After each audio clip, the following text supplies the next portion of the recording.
that shit.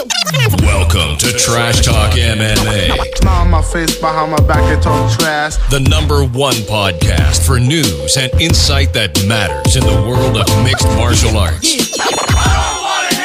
Brought to you live and unfiltered from all four corners of the globe by MMA aficionado Antoine Pelche.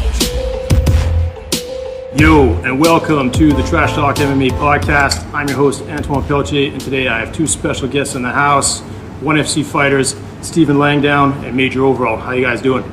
Doing great. Very well, thank you. Awesome. We're in a little beer pub, but I'm the only one who's allowed to drink. Unfortunate. So, Stephen, you're not allowed to drink because you got a fight coming up, buddy. Yep. May 22nd, ONE FC, what is that? One championship? 27. We're already 26. 27? Yeah, it's 27 events deep. 26 was the last one in Manila. I know it's called Warriors Quest.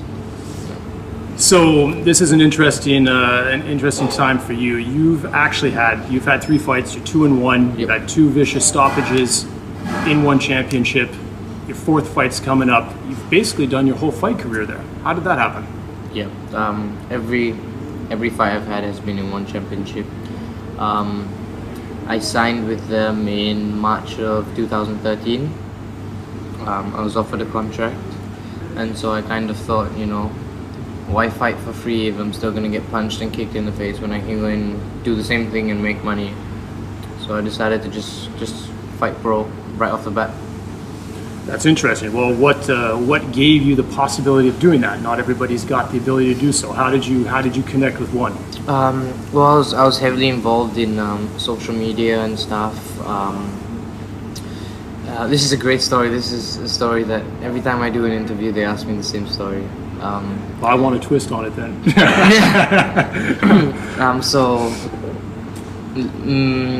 Early 2013, I posted a video on Sherdog of me training on like the stand-up forum, just like asking for critique and stuff. And someone at ONE saw it. They got in contact with me. I got offered a contract. Essentially, that is the story. And I just took it and ran with it, and here we are today. So, what do you think they saw in that video of you that resonated with them and that made them think that you needed to get into the fold right away? Well, I think there weren't many Singaporean MMA fighters, and they want local guys on the local shows, so they just had to find local guys, and yeah. I put myself out there, and they threw the bait, and I bit. Okay. So, Major, you're also you're a ONE championship fighter. You've had 3 or 4 fights in one now? 3 fights. 3 fights. Okay, and your last one was November last year. Okay. So, anything on the horizon lined up for you, or what's keeping you busy right now? I'm just coaching right now. Mostly coaching and working on filling in the holes and just improving my game overall. Yeah, interestingly enough, I was actually at Juggernaut yesterday interviewing and podcasting with Arvind, and I happened to meet you there before even meeting you today, and even though we had this podcast lined up. So, Juggernaut just opened their new facility. How long have you been with them for? Over a year now. Over a year. Okay. So, are you just, what are some of these holes you're trying to show up? Because you got a pretty complete game. I mean, I'm just always looking to explore new things. I mean, I don't want to be the same fighter that people see in the last video, because that's who they're training for. So I want to be a different fighter than that every time. Yeah, and I mean that seems to be a trademark of yours. You've got a really good composure, but you've also got some incredible explosiveness and some diversity in the ways that you attack. How do you map that out? How do you reconcile that in your head when you're training and what you want to deliver when you get in the cage? I just try to think outside of the box. I don't really color inside of the lines. So I look at concepts rather than specific techniques or a specific way to do a technique. And if I see an opening, then I'll just take it. That's the way I just play now. Now you have a really deep background in martial arts. I believe you started training at 4 with your father, no? Correct. So what did your father bring to the table at that stage? We're just doing like traditional Japanese martial arts. Some karate, some aikido. Okay. Just different stuff. And did that really resonate with you at that age? It just it's just something fun to do when you're a kid. It was like a game, It wasn't. It didn't think anything serious about it. I mean, how can you take anything serious at the age of 4, though, right?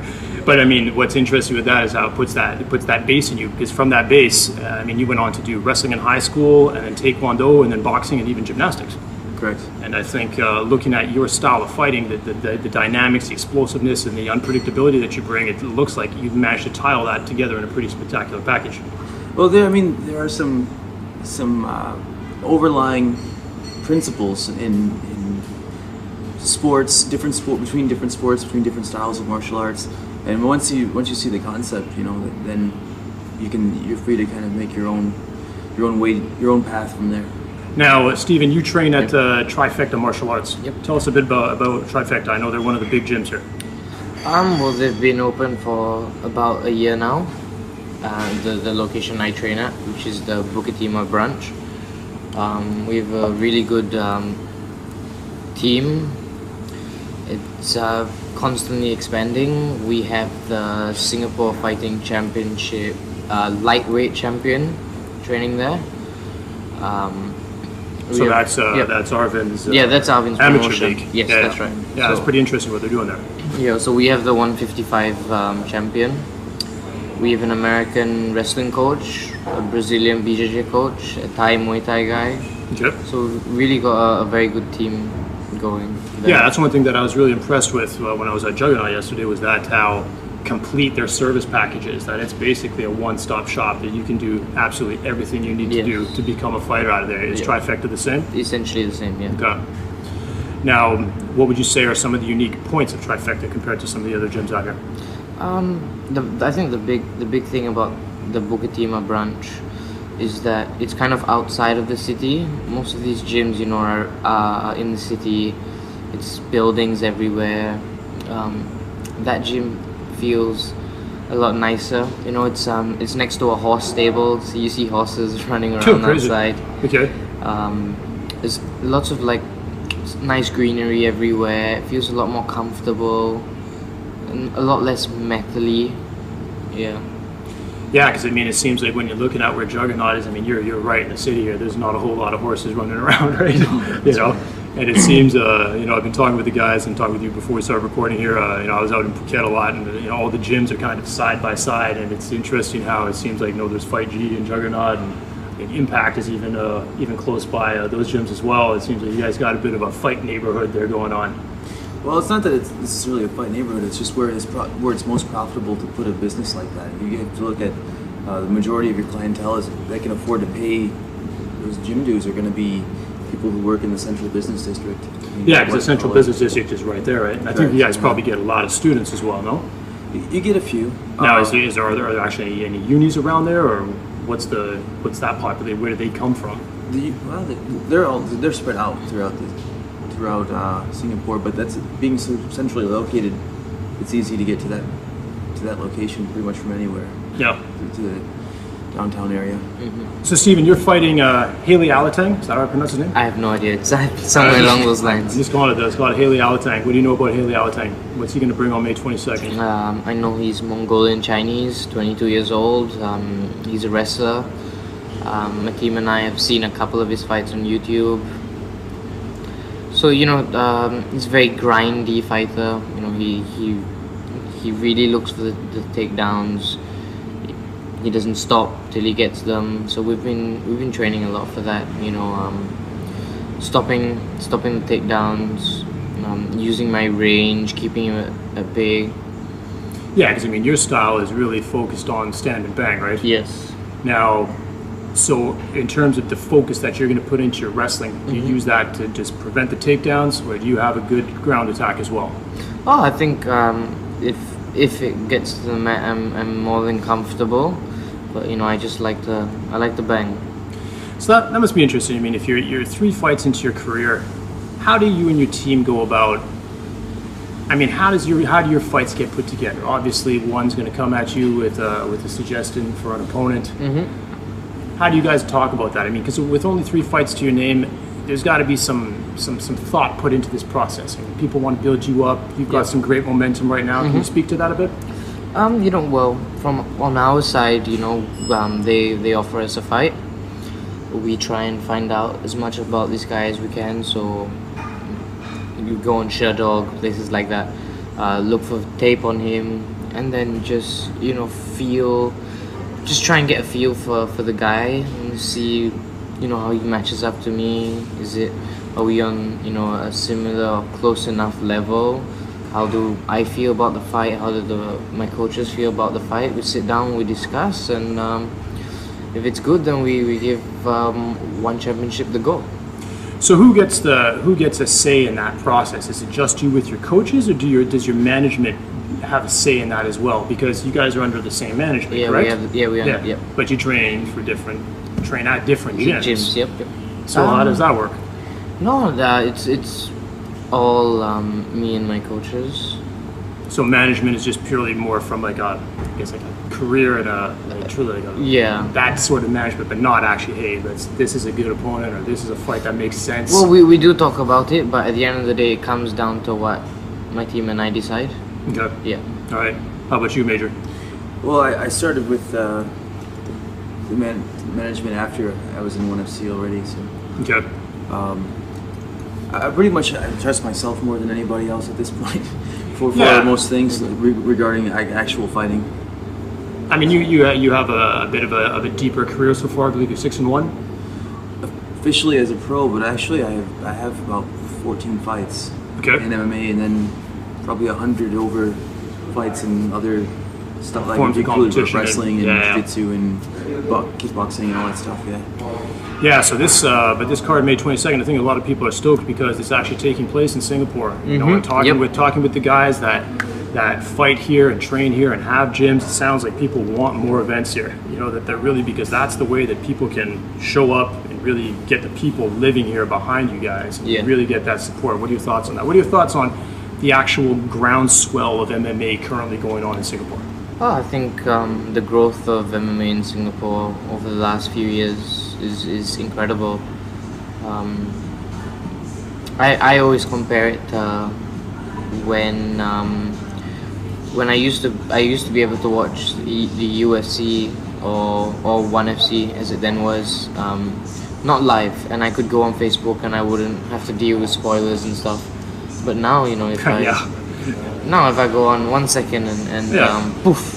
If you've missed a fight, you can't touch Twitter, you can't touch Facebook, you can't touch Instagram, you can't touch any form of social media. Yeah, and I hate when people spoil the results of a fight like that. But you guys both big fans, you guys try to watch pretty much all the events, you watch everything. So where are we watching the fight then? Because we got a fight here in Adelaide, UFC Adelaide. Markon Miocic. Where would you guys watch that? I normally just watch them at home. Okay. Yeah. All right. But are there any? Because I guess that's going to be really early in the morning on Sunday, right? Yes, Sunday morning. That's funny too, you know, and I've talked about this with a lot of guys. It's interesting how you're getting all these international UFC events, in the morning. And even though they take place they're taking place in Adelaide, it's like, okay, does that mean all these guys are fighting in the morning? Well, that's what they have to do for Fight Pass. So I know. Yeah. Do you guys have Fight Pass?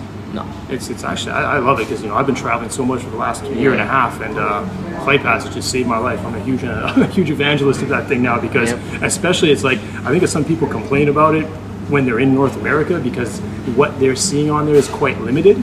But once you get out of North America, you know, it detects where you are, and all of a sudden, all the events you get every single fight that's live for free. I mean, for your subscription for $10 a month, except for the paid portion of the pay-per-view. Okay. You know, so that basically the main card. The main card. So all of these Fox Sports 1s, UFC's on Foxes, all of these international events, all these international Ultimate Fighters, they're all available on there. So yeah, I'm a big advocate of that. And you know, and then on top of it, you get all the back catalog: Strikeforce, Pride, WEC, and they've even started putting other divisions that they haven't even, other promotions that they haven't absorbed into the UFC. So it's a lot of value. I think when it first came out, it was a bit dodgy, but it's pretty much the Netflix of MMA now. You know. So May 22nd, again, big fights. What are some of the other scraps on that card that you guys are looking forward to? I think the main event, first off. Koji Ando and Shinya Aoki. I actually crossed Aoki while I was waiting for you guys in front of the Coffee Bean at was he there? At the mall. He just walked by me with his group, with his entourage. Does he have some English or what? Not really. Yeah, because I think he speaks a little bit of English. He says "Thank you, Evolve." Yeah, thank you, Evolve. Actually, thank you, Evolve. Those are the three key words that you need. Yeah. All right. So what are we looking at? What do you guys see going on in that main event? To me, Ando is. he's got to step it up pretty hard here. I mean, I think Aoki still takes it. Yeah, I mean, it's a stylistic nightmare for Oji. Yeah, but I mean, like, what is Ando bringing to the table that could really threaten something that Aoki's never seen? I mean, nothing that he's never seen, that's for sure. Exactly. My chances of him winning that fight are pretty low. I think Aoki's going to take it in pretty spectacular and quick fashion. We'll see how hungry Shinya is, because that could always be an issue. They haven't had a real challenge in so long. It's hard, man, because all those lightweights, they're the UFC's got a stranglehold on that division, man. Yeah. Because it's a shark tank, so it's probably pretty difficult for one to really find that elite competition for him. I think they'll find the winner of the Lowen, Tayanez, and I'm not sure what the other guy's name is. Kamitov. Yeah. I think the winner of that would be a good fight for Aoki, especially if Lowen wins, because he's looked pretty good in the one cage so far. It'd be easy to line the ONE FC roster with a bunch of Russians and arguably say that we have better or as good of guys as the UFC, because they don't want those guys. Yeah, but they've got some. I mean, they've got some. There's a bunch. They keep their quota. They see up to their quota. Yeah. They don't go over their quota. That's They're sure. not gonna have. But let's talk about that too. roster. There's this emergence of Russian fighters. I mean, It's no emergence. It's like but they're getting exposure now. Now they're getting the exposure. Of course, we know they've always been there, but it's almost like, their scene was kept dormant from the public eye for a solid 5 to 8 years almost. And then all of a sudden Bellator started bringing a whole bunch out, and they've been wreaking havoc in Bellator. And then finally the UFC's been reaching out to these guys, and there's a bunch in there as well. Is there it seems like there's a solid presence of Russian fighters in one as well, right? Yeah. There's actually one guy that fought once in one and then signed with the UFC. The Russian guy. Yeah, the Russian guy. I forgot his name, but there is one guy that fought once. How about this Rob Lucida fight? Be the most awesome 3 minutes of my life. What I like about Rob is he falls in line with some of my favorite fighters like Chris Lehman, etc. That they either get knocked out or knock out. Go on the shield. Rob's a fighter, man. He's not gonna point fight anybody. He's gonna. And I had him on the show, and he's supremely confident, but he's got his back against the wall on this one, and I'm curious to see. I know he's been training hard. I was out in Phuket for 3 months, and he was just living at Phuket Top Team, grinding like crazy, and he knows my podcast with him is going to come out real soon, and before the event, and he's supremely confident, but he's also got his back against the wall on this one. You don't want to go 0-3 in any major promotion. Well, he actually won. He'd be 1-3. He had a pretty savage win again. He beat that Japanese guy. Yeah, he avenged one of his losses. So. Yeah, but still, it's still a 3-fight losing streak, and that kind of in our industry, that's a lot. That's a red flag. So let's speak about you, Stephen, from your your experience in one. You won your first fight destructively. You lost the second by submission, and then you came back and won again. What was your mindset going into your third fight after that loss? I was just really. I think losing kind of set a fire in me, and I never wanted to feel that same feeling again. I was really determined. I just wanted to win. I always want to win, and I wanted to prove to myself that that I am good enough to do this, that I can do this. So I put in the hours. I trained hard, and I went to Malaysia, fought Raymond Tan in his own hometown, and beat him up. Good stuff. Yep.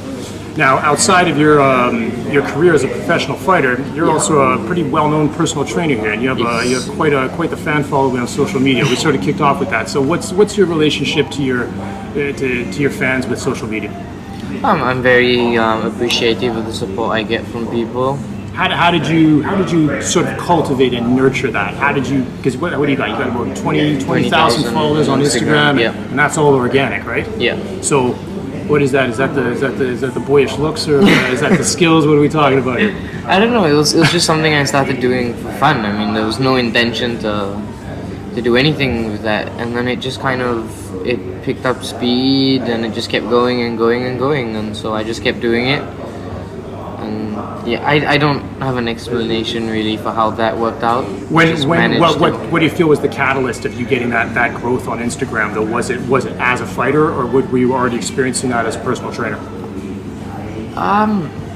Yeah, I think it was when I started to post stuff about fighting. Just the chicks dig it. I guess so. I guess so. So what's fighter, the fights in the cage, or fighting off the ladies on Instagram? I prefer to fight in the cage because you get paid for that. Good answer. Good answer. So for all the eligible bachelorettes out there, though, you're not available, though, right? No, I am not. We shouldn't tell people that because you got to keep them thinking. Right? I don't tell people. All right.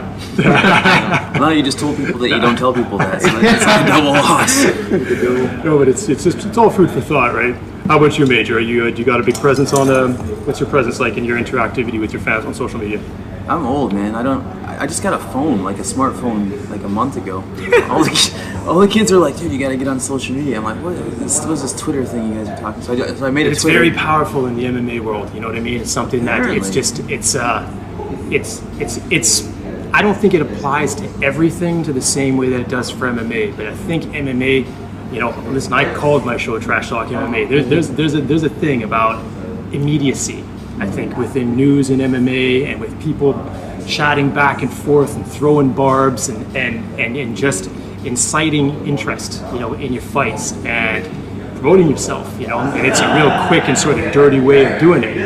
Is it something that you still kind of struggle with, or? I really don't care, man. I'd rather be like a cult classic or a cult hero than have to deal with the social media stuff every day, you know, like, I don't know. So honestly, it's just something for you. It's more of a nuisance than something that you really find engaging for yourself. Well, I mean, like as an actual tool to keep in contact. Because obviously I've traveled around a lot and I've met a lot of people along the way, and it's cool to just kind of touch bases with them every now and then. But as far as like taking pictures of myself in the bathroom, like every day, I don't know, man. That's not me. Snapshot, like taking pictures of my food, like I don't know. What am I supposed to do? Like, I'm a grown man. Like, there's no excuse for me, you know. Like, I don't think I get the same pass as like an 18 or 19-year-old kid would, or a 20-year-old like female fitness model. Yeah, you know, but it's funny because what is there? Is there a 10-year gap between the two of you? How old are you, Stephen? 22. 22. 33. 33. Yeah, okay, yeah, I'm older than you. Don't get into me. Anyone's an old fart here. So I mean that's interesting though, because that 10-year gap is huge when it comes to this. I mean this stuff has been part of your whole life, Stephen. This is true. You know, whereas you know you and I, like we grew up in a phase where you know, I still had friends who would just roll up on their bicycle to my home and knock on the door and say, hey, Mrs. Belcher, is Antoine home? You know, it's like that's something that you've never experienced. You probably experienced the tail end of that. You know. You probably had, you know, cell phones in your late teens or even I think it was early teens. It was about halfway through college. You know, halfway through uni, the way people started to communicate was changing. Everyone was texting each other all of a sudden. Yeah. And it's just funny how, but you and I, Major, like we still transitioned those generations where we knew what it was like before. The guy like you, Stephen, you have. It's just this is what it is. Yeah. You grew up into Facebook, into Twitter, into Instagram, into YouTube.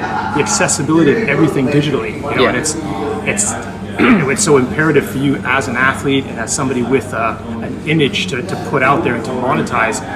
It plays in your favor already, all of the work you've put in, and this will definitely and already is paying dividends. This is true. I mean, we walked through the mall and you were on a poster and you're like, hey, check it out, you know. And so you were already on a poster where rocking some what was it? Not rash guards, but yeah, exactly. Yeah. So what's that all about? Is that in terms of you getting onto that poster? Was that an effort that was done through One or your management? How did you manage that? That's huge. That was through One because One just did some co-branded compression gear with 2XU. Okay. That Major and I went model and do a photo shoot for like 2-3 weeks ago. Okay, so Major, they got you in on that as well? Yes. Okay, but that's actually the event that was held today in the mall. Yeah, that was with like One. the official launch of that product. the line gear. Okay, so there's you two. Is there anybody else of note that's Jake part of Butler. that? Okay. I think he's the poster boy for it.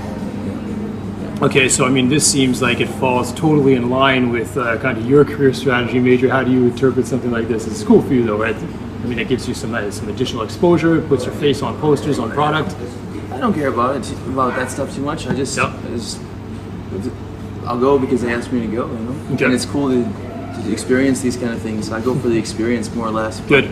I mean, there's not much career. I mean, I'm 33. How much career building am I going to do? You know. Like, hey man, you'd be surprised. Yeah. You know, you never want to close any doors. You never want to, you know, not pursue any sort of opportunities. You never know what it's going to bring to you. I mean, I've noticed this. You know, I just started this thing like 3 months ago, and every time I meet a new group of people, some door opens up, and I meet another group. You know, somehow Gavin heard about what I was doing, you guys' manager, and then instantly he's tweeting me. He's like, "Hey, you got to get Major and Stephen on the show this week. Let's do this. He's got a fight coming up." And I'm like, "Bam, here we are." You know, and that was all through the power of social media. You know. Yep. So powerful you know, thing. it's a very, very powerful thing in terms of the doors and the opportunities that it presents. You know. Awesome. It's been awesome talking to you guys. Any shout outs? Any sponsors you guys want to hit up? Mataleon? Mataleon? This one's you as well, huh? Yeah. Oh, that's very nice. What's Yeah. Mataleon?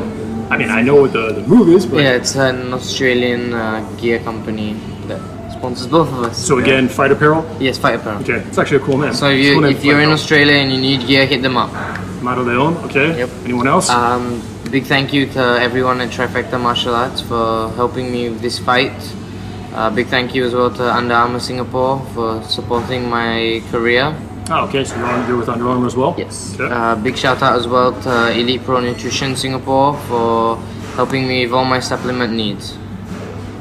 It's perfectly rehearsed. Well planned. I try.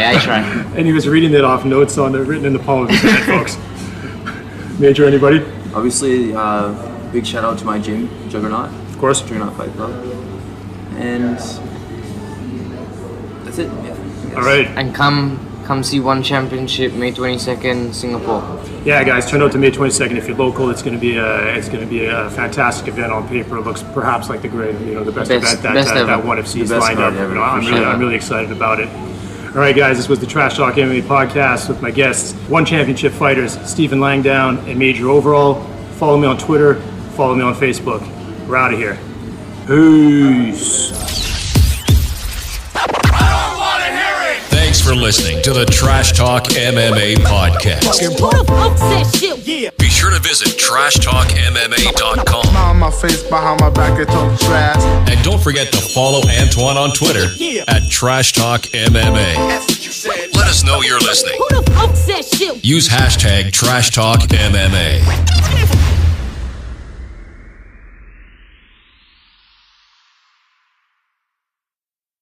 Yeah, interestingly enough, I was actually at Juggernaut yesterday interviewing and podcasting with Arvind, and I happened to meet you there before even meeting you today, and even though we had this podcast lined up. So yeah, Juggernaut just opened their new facility. How long have you been with them for? Over a year now. Over a year. Okay.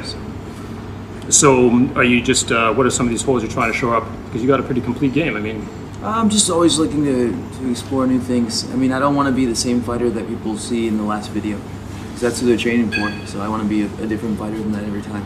yeah, and I mean that seems to be a trademark of yours. You've got a really good composure, but you've also got some incredible explosiveness and some diversity in the ways that you attack. How do you map that out? How do you reconcile that in your head when you're training and what you want to deliver when you get in? Yep. May 22nd, ONE FC. What is that? One Championship. 27. You're already 26. 27? Yeah, it's 27 events deep. 26 was the last one in Manila. No. I know it's called Warriors Quest. So this is an interesting time for you. You've had 3 fights. You're 2-1. You've had 2 vicious stoppages in One Championship. Your 4th fight's coming up. You've basically done your whole fight career there. How did that happen? Yep. Every fight I've had has been in One Championship. I signed with them in March of 2013. I was offered a contract, and so I kind of thought, why fight for free if I'm still gonna get punched and kicked in the face when I can go and do the same thing and make. And I just took it and ran with it, and here we are today. So what do you think they saw in that video of you that resonated with them and that made them think that you needed to get into the fold right away? Well, I think there weren't many Singaporean MMA fighters and you know they want local guys on the local shows, so they just had to find local guys, and Yep. I put myself out there, and they threw the bait, and I bit. Okay. So Major, you're also one FC, you're a one championship fighter. You've had three or four fights in one now? 3 fights. 3 fights, okay, and your last one was? November last year. Okay. So anything on the horizon lined up for you, or what's keeping you busy right now? I'm just coaching right now. Mostly coaching and working on filling in the holes and just improving my game overall.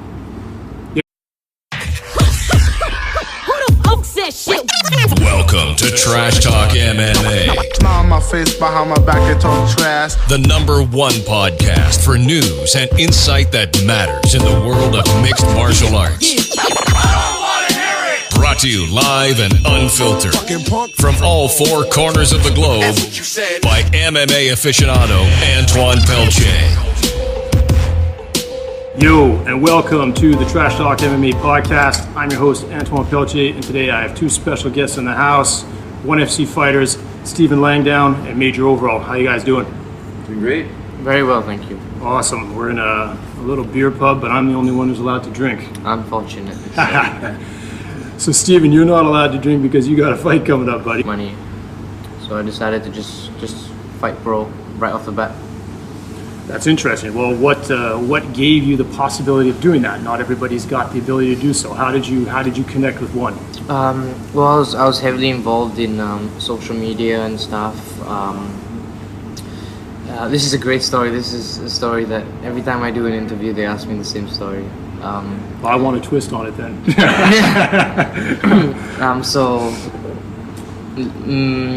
Early 2013, I posted a video on Sherdog of me training on like the stand-up forum, just like asking for critique and stuff. And someone at ONE saw it. They got in contact with me. I got offered a contract. Essentially, that is the story.